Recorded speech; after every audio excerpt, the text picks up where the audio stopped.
He is a Chicago police detective, but he's running for State House of the 19th District. Please, a warm welcome for the comedy of Jeff Muehlfelder. Let him hear it.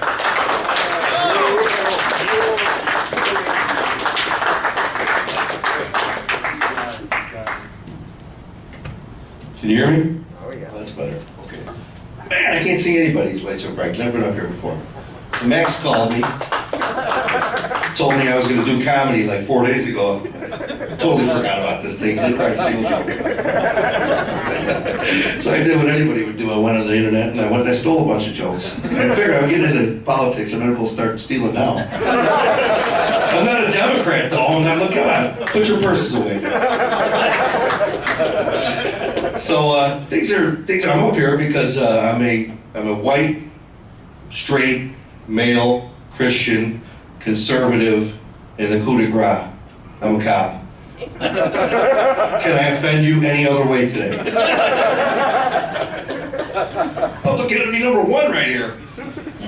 So that's why I'm running for office. Things are. I'm tired of this crap. You know, things are a little out of hand. The world's changing. You know, this is a very heavily Democratic city. Chicago has always been. I pretty much have even never had a Republican on the ballot as a candidate to vote for. I thought that was pretty crazy, but you know, that was the old way, and things now are changing. I have a story I tell about how things changed, about my wife's cooking. She's a great cook, by the way. You know, she's making Christmas dinner last year, and she was preparing a ham, and I saw her, and she cut an inch off of this side of the ham, and then she cut a whole inch off of that side of the ham, and I said, "Hey, what the hell are you doing? You wasted all that ham." And she said, "That's the way my mom made the ham." I said, "Well, why did she make it like that?" She said, "I don't know." Well, if you don't know why you're doing it, for what? Number two, okay, let's call your mom. We called her mom. "Ma, when you make a ham for Christmas, why do you cut an inch off of this end and an inch off of the other end?" And she said, "I don't know. That's the way Grandma made it." So we said, "Well, you know why Grandma did it that way?" "Nah, I don't know." "All right, well, let's she's going to be at dinner tonight. Let's ask her on Christmas dinner." So everybody's over. Grandma's there. "Hey, Grandma, when you make ham on Christmas, why'd you cut an inch off of this side and an inch off of that side?" And she said, "Well, the pan I had was only that big." And that's kind of what voting for Democrats in Chicago is in 2020. There's really no reason to do it anymore. They're not the same people. You know, in the 60s they said shoot the rioters, you know? Shoot the looters, shoot those people with the money. Now, they say make your complaints against the police right here for stopping the shooters and the looters. It's upside down and it's backwards and it's crazy. And, you know, they'll talk about this prejudice out here, you know? I got in a fight with my neighbor, parking cars. He parked his car, he took up 2 spots in front of my house. Streets were all congested, there's nowhere to park.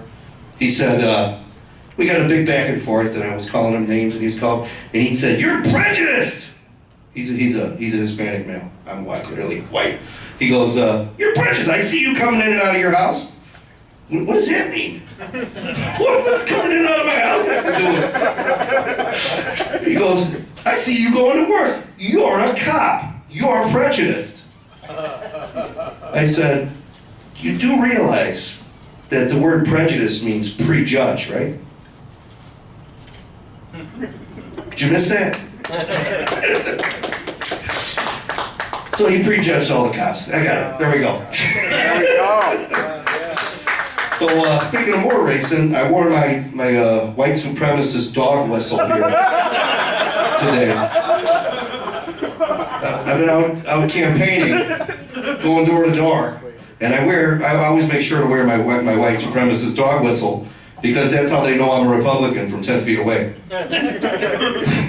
Isn't that crazy?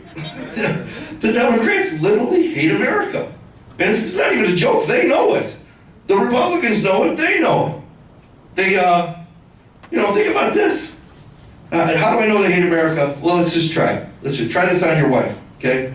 Tell her, "Honey, I absolutely love you, I adore you. Now go fundamentally change everything about yourself." See how well that one goes over. So my son, He's 9 years old. He's hysterical. I got 3 kids, but I only talk about the one. I like him better. He's the funny one, you know. I overheard him. He went back to my kids go to Catholic school, so they actually go to school. They're not stuck with the homeschool. So they went back, and it was John and Charlie, my 2 boys. I overheard them. They were talking in the morning. When they got home from school from the very first day, my 9-year-old says to my 11-year-old, he goes, "Hey John, guess what? I got a Karen in my class." So John goes, "Oh yeah? What's her name?" And Charlie goes, "Duh, Karen?" Can you imagine that? We actually have a slur for white entitled women. Is that not racist? Could I do that in reverse? Could I come up with, I can't even tell the joke for fear it gets on television. Somebody here's gonna have a camera. I can't just throw out some ethnically Hispanic or black name and say, "Ha! Can't do it." That's a joke I can't even tell. Anyways, where are we going here with this? All right, it's turning cold outside, right? So one of those jokes I stole, right? I saw a Democrat with his hands in his own pocket. Come on, There we go. Everybody knows that one. How many Democrats does it take to screw in a light bulb? Just one, but boy, does it get screwed.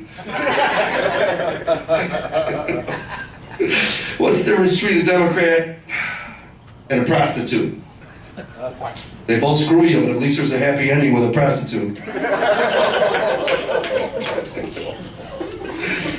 That gives me, I'm running out of time, so I'm getting the flashlight warning here. So my very good friend and other member of the Northwest Side GOP, Anthony Beckman, could not be here tonight.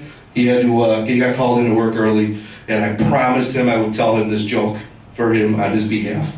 He's running against, there's a big sign in the back there, scary sign, Halloween sign, Rob Martwick.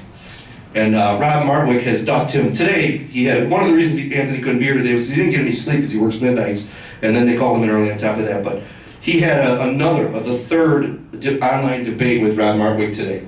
And Martwick blew him off for the 3rd time, didn't show up. So I promised I'd tell this joke. So Rob Martwick walks into a bar with the most beautiful, exotic parrot that you ever saw in your life on his shoulder. And the bartender says, "Man, is that a thing beautiful? Where'd you get it?" And the parrot says, "Joe Biden's basement." Thank you, everybody.